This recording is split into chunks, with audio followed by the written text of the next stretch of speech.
আসসালামু আলাইকুম। আজ আমি এসে গেছি চট্টগ্রাম ওয়াটার বাস টার্মিনালে। এখানে একটি বড় জাহাজ আছে, মূলত আমি সেটাই দেখতে এসেছি। এবার চলুন আপনাদের ভিতরের অংশটা দেখাই। এখানে তো সিটগুলো সুন্দরভাবে সাজানো, অনেক বড় বড় সিট, সবাই আরাম করে বসতে পারবে।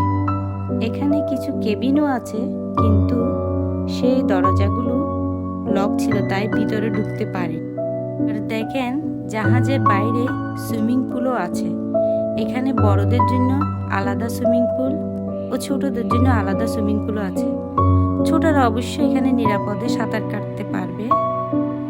আর সুইমিং পুলের পাশে ছোট কফির দোকানও আছে। এখানে মন চাইলে চা কফি খেতে পারবেন। সত্যি বলতে জাহাজটা দেখে আমার অনেক দারুণ লেগেছে। মনে হচ্ছিল এক্ষুনি সমুদ্রে পাড়ি দিই।